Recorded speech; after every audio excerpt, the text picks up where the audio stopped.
La manifestation qui est prévue ce jeudi contre la réforme des retraites est-elle la dernière ou au contraire est-ce le début d'une forme de remobilisation?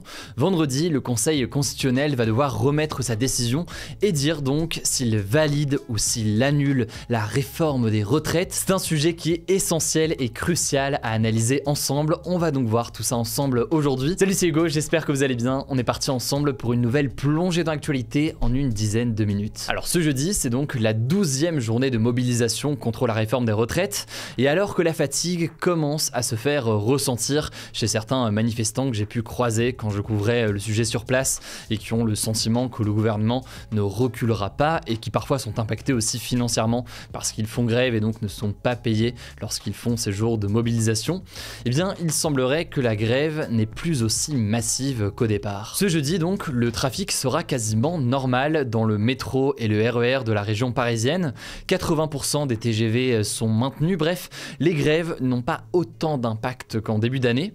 Et dans la rue, les services de renseignement anticipent entre 400 000 et 600 000 manifestants ce jeudi. Alors évidemment, c'est à prendre avec beaucoup de pincettes, c'est une anticipation par les renseignements, mais tout de même, on observe bien ces derniers jours une forme de fatigue face à la durée de la mobilisation. Mais en réalité, ce qu'il faut bien comprendre, c'est qu'on est en ce moment en quelque sorte dans un temps mort et il est encore bien trop tôt pour parler de quelconque fin de mobilisation. Au contraire d'ailleurs, un événement pourrait tout changer d'une façon ou d'une autre ce vendredi.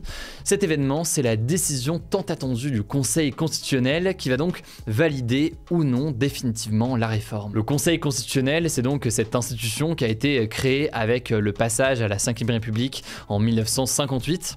Sa mission principale, c'est de s'assurer notamment que les lois votées par le Parlement sont bien conformes à la Constitution, donc à la loi suprême ou plutôt à la norme suprême du pays. C'est donc un conseil qui est composé de 9 membres. Il y a 3 membres qui sont nommés par le président de la République, 3 membres qui sont nommés par le président du Sénat et enfin 3 membres qui sont nommés par la présidente de l'Assemblée nationale. La composition se renouvelle par tiers tous les 3 ans, ce qui veut dire donc que chaque membre est nommé pour un mandat de 9 ans, mais un mandat qui n'est pas renouvelable. Et concrètement donc là, la réforme des retraites, elle est entre les mains de ces 9 membres qui sont parfois appelés les sages. Mais alors pourquoi est-ce que le Conseil constitutionnel a été saisi, que ce soit d'ailleurs par l'opposition ou alors par le gouvernement? Pour résumer, l'opposition reproche d'abord au gouvernement d'avoir fait passer cette réforme dans le cadre de ce que l'on appelle un projet de loi de financement rectificatif de la sécurité sociale.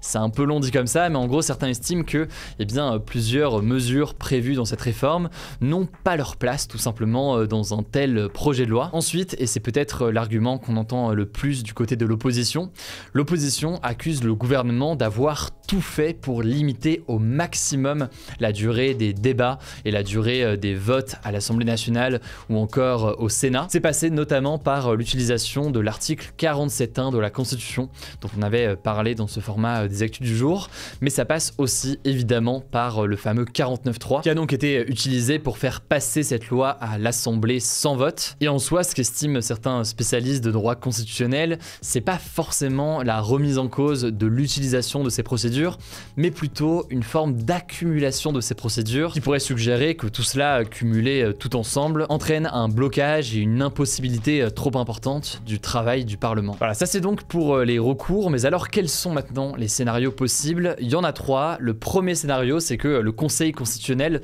valide la réforme dans son intégralité, donc en déclarant cette réforme entièrement conforme à la Constitution française. Dans ce cas, ça pourra aller très vite. La réforme pourra être promulguée dans les 15 prochains jours par le président de la République. Et à ce moment-là, il y aura plus de recours légal, en tout cas possible pour les manifestants. À ce moment-là, donc, ce sera intéressant d'observer s'il y a une fin de la mobilisation ou plutôt une mobilisation qui prend de l'ampleur ou alors qui prend d'autres formes. Évidemment, tout ça est très hypothétique. On verra ce qu'il en est, mais c'est ce premier scénario qui est confirmé. Le deuxième scénario, qui est jugé pas mal probable, c'est une censure partielle de la réforme par le Conseil constitutionnel. Alors ça concernerait seulement quelques parties du texte qui pourraient être en danger. Une mesure qui serait particulièrement en danger selon certains spécialistes, c'est l'index senior. Je rentre pas dans les détails, mais c'est considéré comme ce que l'on appelle un cavalier, donc une mesure sans rapport en soi avec le projet de loi, et donc c'est possible que certains articles, certaines mesures comme celle-ci soient donc annulées ou retoquées par le Conseil constitutionnel. À ce moment-là, s'il y a une censure partielle, partielle par le Conseil constitutionnel, le gouvernement aura un peu deux options. Soit il repasse tout par un débat à l'Assemblée nationale, etc., etc. Soit il décide de retirer ces articles ou ces mesures qui posent problème et de faire passer le reste. C'est quelque chose qu'il est capable en théorie de faire. Le troisième et dernier scénario qu'on peut noter, c'est le fait que le Conseil constitutionnel pourrait censurer totalement la réforme des retraites.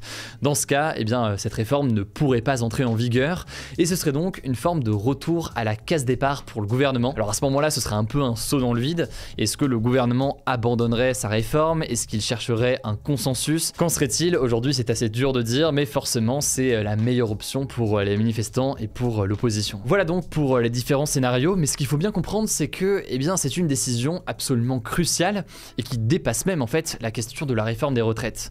En effet, il faut garder en tête que le Conseil constitutionnel, il n'est pas simplement fondé sur des considérations juridiques, mais aussi finalement, qu'il le veuille ou non, sur des considérations politiques. En effet, là, sur le fait de censurer ou non la réforme des retraites, il y a vraiment une question politique qui se joue. Si le Conseil constitutionnel censure totalement ou alors partiellement la réforme, eh bien, c'est un choix politique qui veut dire, en gros, au gouvernement, vous ne pouvez pas contourner autant le Parlement. Ça renforce donc d'une certaine façon le pouvoir du Parlement et c'est un signal qui est envoyé aussi au prochain gouvernement.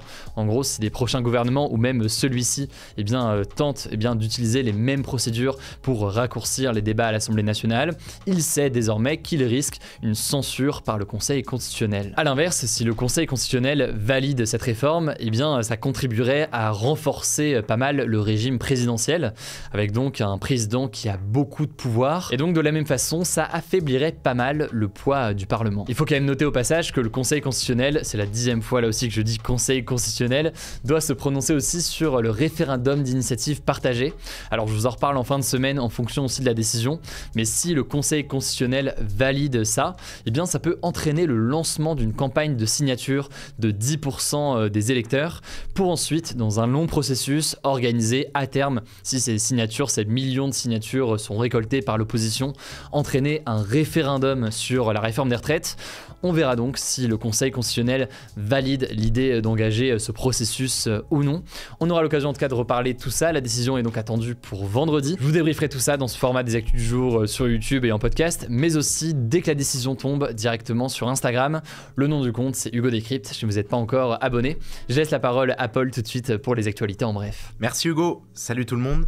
Première actu, l'ex-président américain Donald Trump a tenu des propos qui ne sont pas passés inaperçus ce jeudi concernant Emmanuel Macron. Macron, who's a friend of mine, is over with China, kissing his ass. Traduction donc, Macron, qui est un ami, est en train de lécher le cul de la Chine. Le contexte, vous le savez, Emmanuel Macron a réalisé une visite de 3 jours en Chine la semaine dernière, et après cette visite, il a notamment affirmé une chose, que l'Europe ne devait pas être suiviste des États-Unis ou de la Chine sur la question de Taïwan, des propos qui ont été critiqués chez nos alliés américains. Mais alors en fait là, avec sa déclaration sur Emmanuel Macron, Donald Trump ne critique pas spécifiquement la position d'Emmanuel Macron sur Taïwan, il critique en fait plutôt l'attitude de son rival Joe Biden. Selon lui en fait, la visite d'Emmanuel Macron en Chine serait un signe de l'incapacité actuelle des États-Unis à incarner un leadership mondial. Et c'est intéressant en fait de remettre sa déclaration dans le contexte beaucoup plus global de ce qu'il a dit dans l'interview. Je cite: vous avez ce monde fou qui explose et les États-Unis n'ont rien à dire. Macron, qui est un ami, est en train de lécher le cul de la Chine. Maintenant, la France va en Chine. Sous-entendu donc, selon Trump, ce ne serait pas à la France de dialoguer directement avec la Chine, mais aux États-Unis. Deuxième actu, direction la Birmanie, qu'on appelle aussi Myanmar, un pays de l'Asie du Sud-Est. Il y a eu là-bas l'une des attaques les plus meurtrières menées par la junte birmane, c'est-à-dire en fait par le gouvernement militaire qui dirige le pays depuis 2021. Cette époque-là, les militaires avaient pris le pouvoir par un coup d'État en renversant la présidente Aung San Suu Kyi. Et donc là, en fait, le gouvernement militaire a réalisé des attaques aériennes contre des groupes qui s'opposent à son pouvoir. Et selon plusieurs médias et l'AFP, ces attaques ont fait entre 50 et 100 morts chez les opposants, dont des civils, donc des personnes qui ne sont pas militaires. Alors ce n'est pas nouveau, la junte militaire est régulièrement accusée de crimes de guerre depuis son arrivée au pouvoir il y a 2 ans. En 2022, l'ONU a compté plus de 300 frappes aériennes de la junte birmane qui ont fait à plusieurs reprises des victimes civiles. Mais là donc, il s'agit d'une des attaques les plus meurtrières. Face à ça, l'ONU s'est dit, je cite, horrifiée et les États-Unis se sont dit profondément préoccupés. Troisième actu, retour en France, ça concerne les méga-bassines. Vous savez, ces retenues d'eau artificielles qui se développent récemment en France. La plus connue est en construction à Sainte-Soline, on en avait parlé il y a 10 jours. Ces méga-bassines, elles sont vantées par le gouvernement et certains agriculteurs comme une solution face au manque d'eau, mais à l'inverse, elles sont dénoncées par d'autres agriculteurs et par des ONG de défense de l'environnement pour l'impact négatif qu'elles auraient sur l'environnement et sur la gestion de l'eau. Et justement, si je vous en parle aujourd'hui, c'est que ce mercredi, un groupe d'experts et de scientifiques a publié un rapport recommandant d'interdire la construction de méga-bassines. C'est une déclaration qui devrait donc faire pas mal de bruit au vu du contexte. Ça vient légitimer les arguments des opposants aux méga-bassines. Ce groupe d'experts en question, il se nomme le GIEC Pays de la Loire. Alors le mot GIEC, ça vous dit sûrement quelque chose. Et oui, c'est le groupe d'experts de l'ONU pour le climat. Alors là, il n'y a pas de lien officiel avec ce GIEC-là. C'est ce groupe qui s'appelle GIEC du Pays de la Loire, mais ce sont quand même des experts reconnus. Et alors du coup, quels sont leurs arguments contre la bassine? Eh bien, d'après le GIEC Pays de la Loire, ces méga-bassines ne règlent pas le sujet du manque d'eau comme elles seraient censées le faire. Au contraire, elles l'accentueraient carrément. Pourquoi? Déjà parce qu'il y aurait un gâchis d'eau engendré par les évaporations, parce que dans les méga-bassines, l'eau est à la surface de la terre et non plus enterrée. Et ensuite, il y aurait un gâchis d'eau à cause de risques de prolifération de bactéries qui pourraient rendre l'eau finalement impropre à l'irrigation. Et alors, autre actu justement, tant qu'on parle des méga-bassines, vous vous souvenez peut-être des images des manifestations contre le projet de méga-bassine de Sainte-Soline dans les Deux-Sèvres il y a 2 semaines. Il y avait eu des affrontements violents entre les manifestants et les forces de l'ordre, et sur certaines images, on voyait des gendarmes en quad en train de tirer avec leur LBD, leur lanceur de balles de défense, et ces tirs avaient été très critiqués et présentés par certains comme des violences policières. Et alors si je vous en reparle aujourd'hui, c'est parce que l'IGPN, la police des polices, vient de publier son rapport d'enquête sur 2 des tirs effectués à ce moment-là par les forces de l'ordre, et selon le rapport, eh bien ces 2 tirs seraient, je cite, conformes, relevant de la légitime défense des forces de l'ordre, et donc selon l'IGPN, les 2 gendarmes en question n'ont pas commis de faute et ne seront pas poursuivis. Alors attention, une fois qu'on a dit ça, on parle là uniquement des 2 tirs de LBD en question, mais il faut noter qu'il y a aussi 4 autres enquêtes en cours actuellement suite aux événements advenus à Sainte-Soline, après 4 plaintes de manifestants qui ont été blessés. Et d'ailleurs, il faut noter que l'un de ces 4 manifestants est toujours dans le coma entre la vie et la mort. 5e info, on a appris ce mercredi que l'acteur français Gérard Depardieu était accusé de violences sexuelles et sexistes par 13 femmes. En fait, c'est le média d'investigation Mediapart qui a enquêté pendant plusieurs mois pour recueillir ces 13 témoignages. Ce sont des comédiennes, des maquilleuses ou encore des techniciennes. Les faits se seraient produits sur le tournage de 11 films sortis entre 2004 et 2022. Selon Mediapart, 3 de ces femmes auraient apporté leur témoignage à la justice, mais pour l'instant, à l'heure où on tourne ces actus, aucune plainte n'aurait été déposée pour le moment. De son côté, Gérard Depardieu, qui est présumé innocent, eh bien dément tout comportement qui pourrait être puni par la loi. En tout cas, pour rappel, Gérard Depardieu est déjà mis en examen depuis décembre 2020 pour viol et agression sexuelle suite à la plainte de la comédienne française Charlotte Arnoux. Elle l'accuse de l'avoir violée dans l'hôtel particulier de l'acteur à Paris. Allez, on termine ces actus en bref par un chiffre. 1 heure par jour, ce serait le temps que passent les enfants de 2 ans chaque jour devant leur écran en France, selon une étude qui a été publiée ce mercredi par Santé publique France, un organisme gouvernemental qui fait référence dans le secteur de la santé. Alors Santé publique France précise que les chiffres de cette étude datent de la période 2013-2017, donc on peut imaginer que ce temps d'écran est encore plus élevé aujourd'hui parce que les écrans sont encore plus omniprésents dans notre société, mais quoi qu'il en soit, c'est déjà marquant, car selon Santé publique France, il ne faut absolument pas laisser un enfant devant un écran avant l'âge de 3 ans. En effet, selon cette institution, lorsqu'un enfant consulte souvent des écrans avant 3 ans, alors ses risques de développer des troubles primaires du langage seraient multipliés par 3. Merci beaucoup Paul, alors pas de débat aujourd'hui, du coup ce sera tout pour cette nouvelle plongée dans l'actualité en une dizaine de minutes. Pensez à vous abonner pour nous soutenir, on est aussi disponible en version podcast, que ce soit sur Spotify, Apple Podcast, bref, n'importe quelle application de streaming de musique ou autre, vous tapez Hugo Décrypte et à ce moment-là vous pouvez vous abonner aux actus du jour, par exemple pour l'écouter chaque matin dans les transports. Prenez soin de vous, prenez soin de nos proches, merci d'être chaque jour aussi nombreux et on se dit à demain pour une nouvelle vidéo.